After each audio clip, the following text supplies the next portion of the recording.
Qué bueno que están con nosotros en una nueva entrega de Market, Economía y Negocios. Un compendio de las noticias económicas más importantes acaecidas a nivel nacional e internacional hasta este momento. Edwin de la Cruz y Edmundo Ledesma tenemos todo un placer de compartir con ustedes esta propuesta de análisis e informaciones económicas.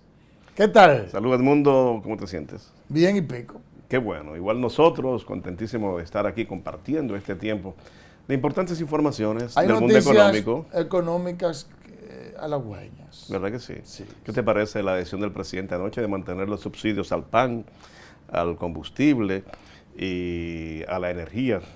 Tengo entendido, a la energía también.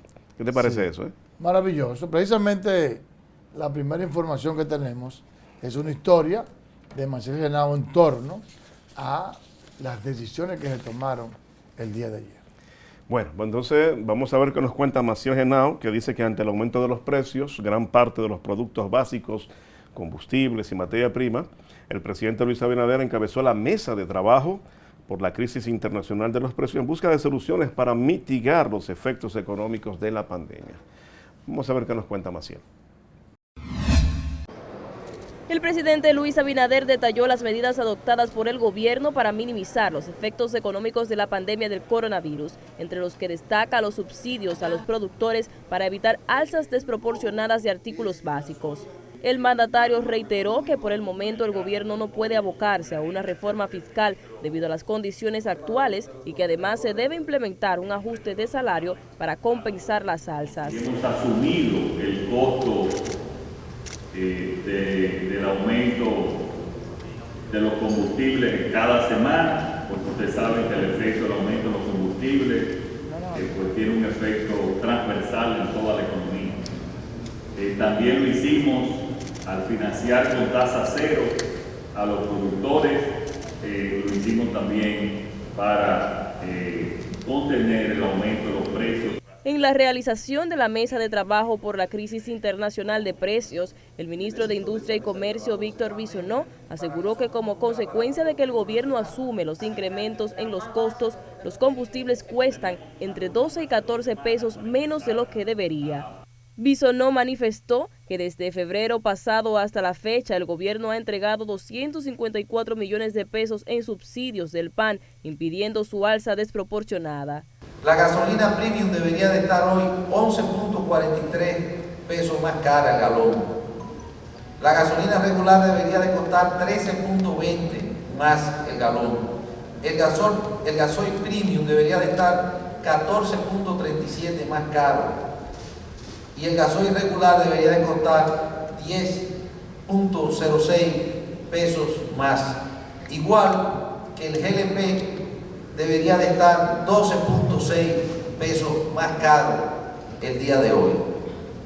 Los funcionarios detallaron que el gobierno continuará los subsidios a los productos que hasta el momento permiten precios asequibles para los dominicanos. Producto de que nosotros y el gobierno ha enfrentado la producción y la productividad en la República Dominicana.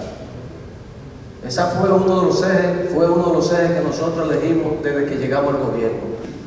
El crecimiento de los precios continúa hasta lo que va del mes de junio y si se toma el caso del canal de Suez, se observa que de enero a marzo el incremento de los precios desde el norte de Europa ha sido solo el 15.6%, mientras que en los 2 meses posteriores el precio subió un 100%.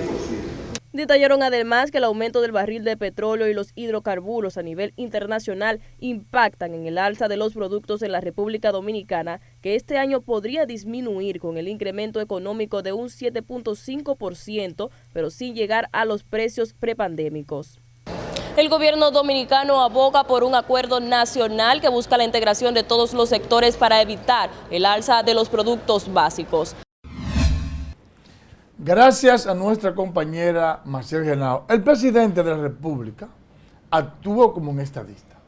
Obvió los disparates que estaban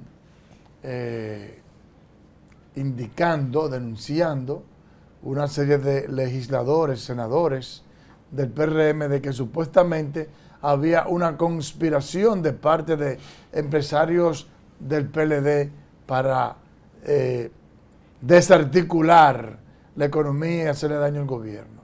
Evidentemente que eso no era así, sino que hay una inflación importada.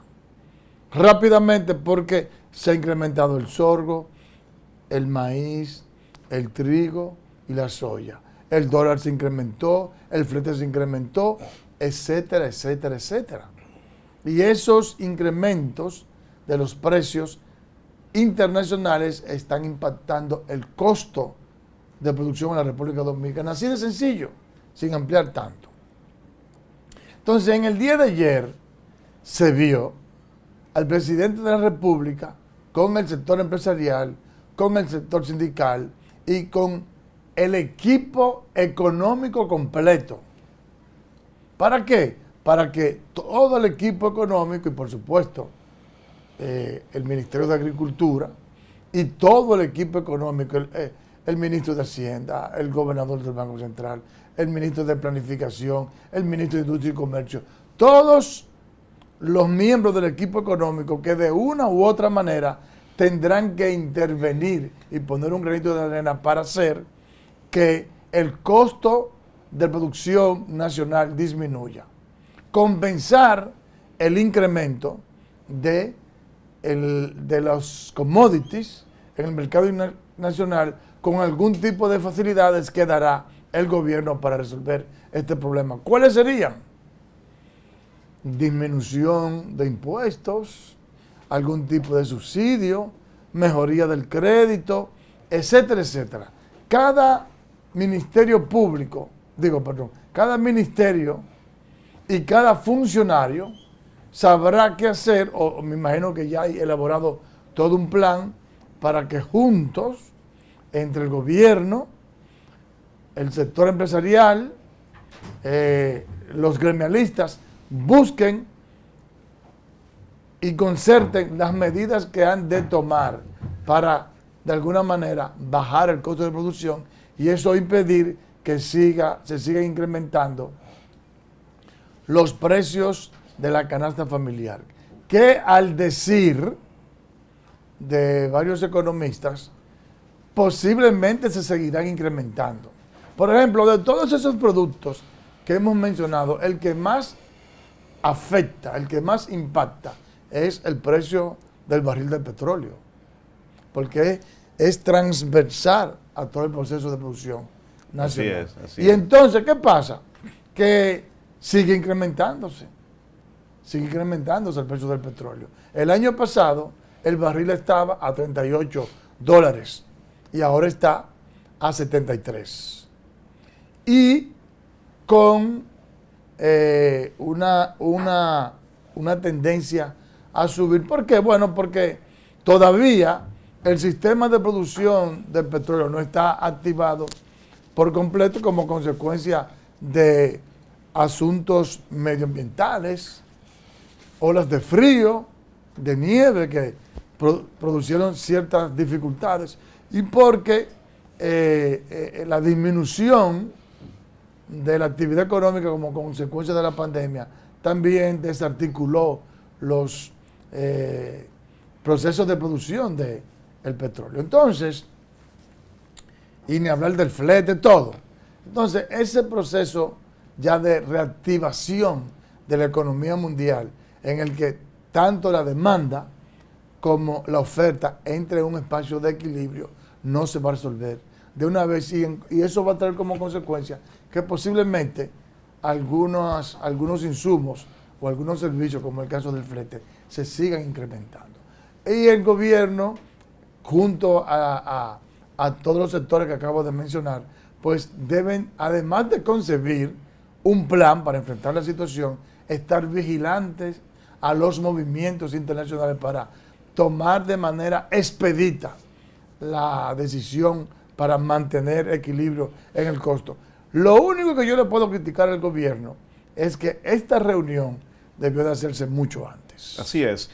De acuerdo contigo y saludar la iniciativa del presidente de buscar una solución de esta manera con una mesa de trabajo y no abocarse a estar buscando culpables en otras líderes políticas, otras parcelas políticas. El presidente de la República se comportó como un estadista, decidió mantener allí los subsidios al área del pan, que no sé cómo lo harán toda vez que el mismo ministro de Industria de Agricultura dice, no, el pan va a costar 2 por 15, dijo el ministro. Entonces uno dice, wow, el gobierno a veces está un poquito desequilibrado en las declaraciones que da.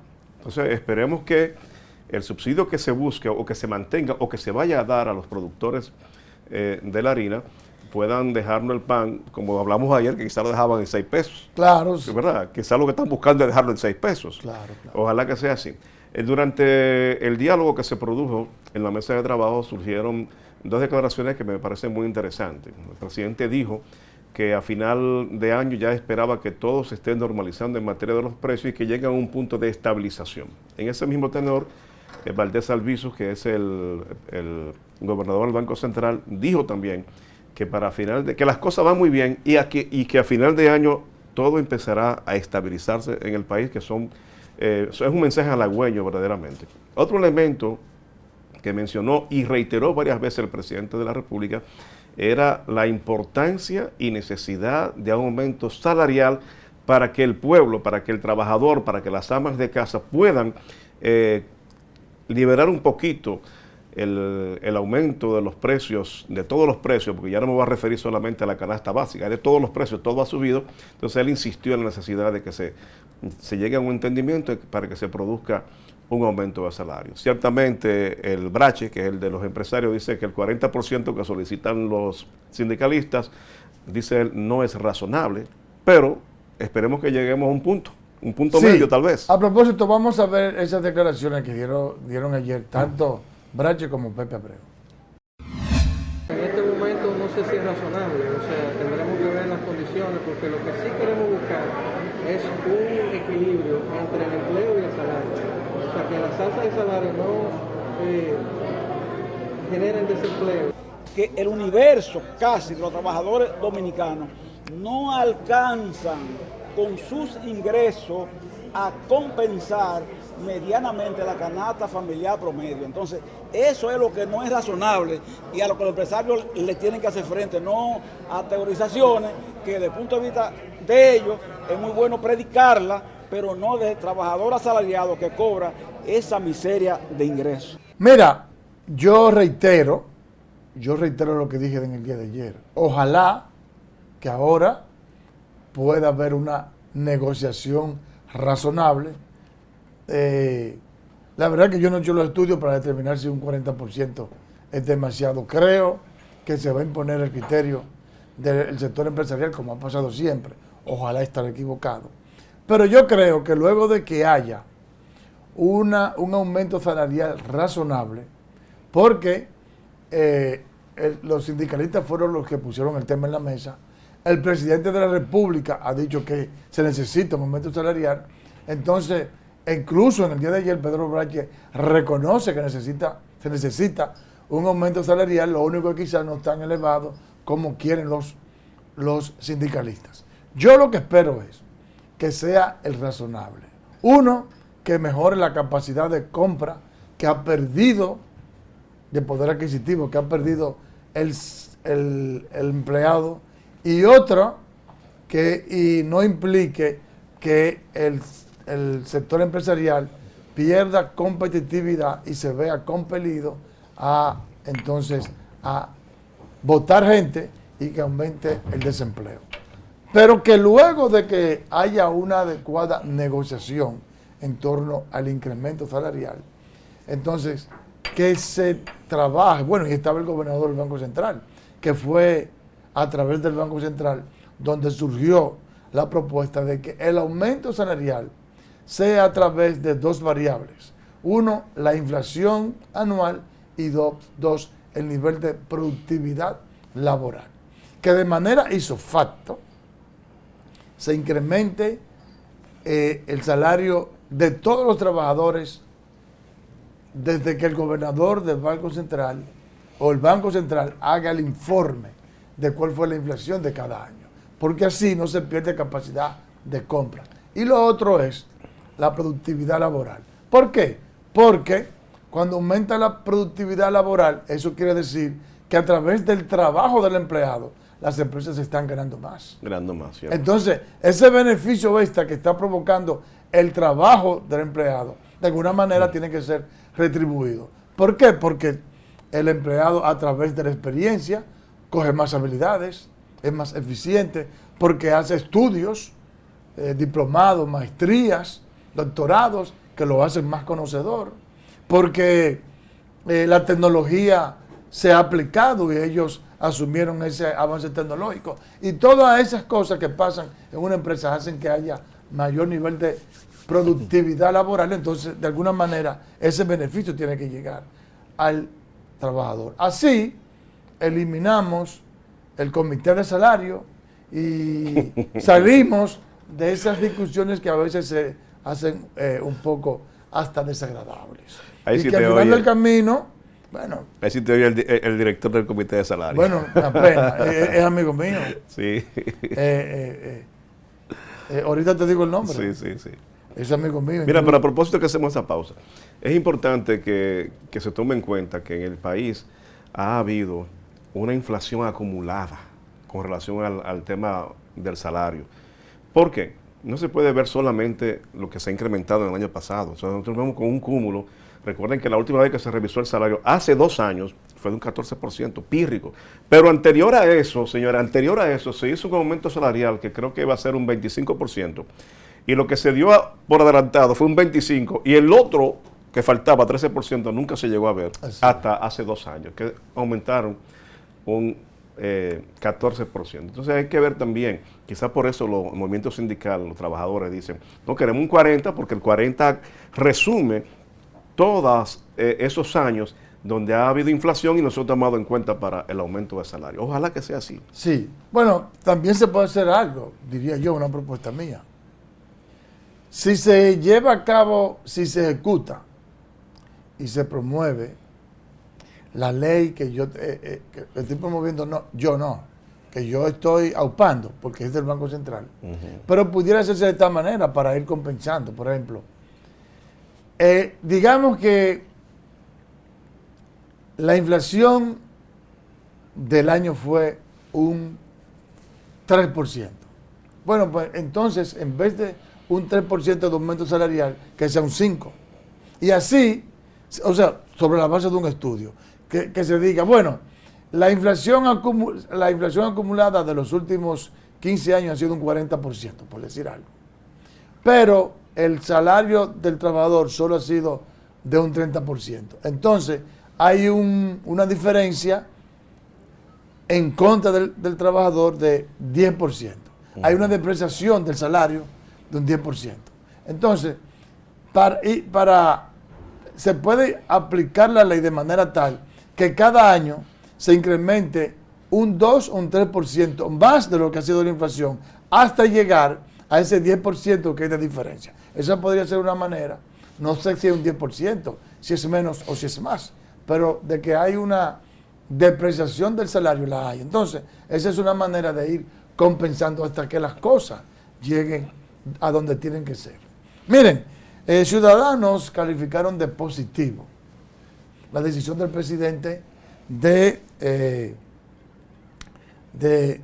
aplicar un plan de austeridad para mejorar, para ahorrar los recursos del Estado. Vamos a ver una historia de nuestro compañero Víctor Erasmo. El decreto 396-21 establece considerables reducciones en gastos relacionados con viajes al exterior, compra de vehículos de lujo, remodelaciones de alto costo, agasajos y celebraciones. Ciudadanos consultados al respecto respaldaron la medida, señalando que en los actuales momentos todo el mundo tiene que apretarse los bolsillos.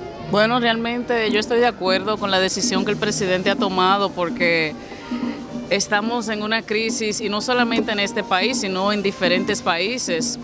Entonces, era necesario desarrollar algún plan para así poder enfrentar el caos que ha desenfrenado esta pandemia. Claro que sí, estoy de acuerdo, porque si la economía es la base fundamental del desarrollo de los pueblos, y con esta pandemia, ¿para dónde vamos? ¿para dónde vamos? Asimismo, expresaron su confianza en que, a diferencia de ocasiones anteriores, las disposiciones de austeridad serán respetadas, destacando que el presidente Luis Abinader ha enviado señales de que está manejando los recursos públicos con transparencia. Bueno, veremos. Ha dado señal de que lo que ha prometido lo ha ido cumpliendo. Con la diferencia a lo demás, lo que usted dice es verídico, que la gente muchas veces anuncia una cosa y después no se concretiza el plan que se traza. Pero el primer mandatario de la nación ha dado señal en ese sentido de que lo que él ha prometido lo ha ido cumpliendo paulatinamente. ¿Usted cree que el gobierno va a cumplir ese plan de austeridad que está anunciando? Sí, sí, claro. ¿Por qué confía en eso?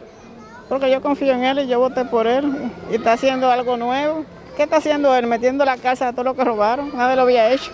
El decreto 396-21 prohíbe también el uso de vehículos públicos durante los fines de semana y días feriados, así como el uso de franqueadores motorizados en el desplazamiento de servidores públicos, exceptuando el presidente y vicepresidenta de la República, los ministros de Defensa e Interior y Policía, el director general de la Policía Nacional, la Procuradora General de la República, comandantes generales de los cuerpos castrenses, el presidente de la DNCD y el director del DNI. Gracias, Víctor. Y el economista y exdirector de presupuesto Luis Reyes dijo que el gobierno debió aplicar esas medidas restrictivas desde el inicio de su gobierno. Yo no estoy de acuerdo, pero veamos qué dice él en esta historia que nos ha preparado Jennifer Peña. El presidente Luis Abinader dispuso mediante decreto una serie de medidas para evitar el gasto innecesario en el gobierno, entre ellas eliminar gastos relacionados con viajes al exterior, compra de vehículos de lujos, remodelaciones de alto costos, agasajos y celebraciones. Luis Reyes, es director de presupuesto, entrevistado en Diálogo Urgente, sostuvo que ese decreto es simbólico. Porque le da legitimidad, le da autoridad moral al gobierno para poder avanzar en la adopción de otras medidas. Esa es la importancia y por eso uno lo saluda y por eso decimos que debió de adoptarse desde el primer día de gobierno. El experto en asuntos presupuestarios dijo que todos los gobiernos asumen planes de restricciones operativas en las instituciones públicas y de sus funcionarios. Si usted revisa la experiencia de República Dominicana, desde que yo estoy en el ejercicio profesional, recuerdo decretos en el gobierno de Jorge Blanco, decretos en el gobierno de Balaguer, decretos en el gobierno del expresidente Leonel Fernández, en el de Danilo Medina y ahora. De otro lado, Luis Reyes se mostró contrario al pedido de aumento salarial del 40% que hacen las centrales sindicales, argumentando que República Dominicana está en medio de una pandemia.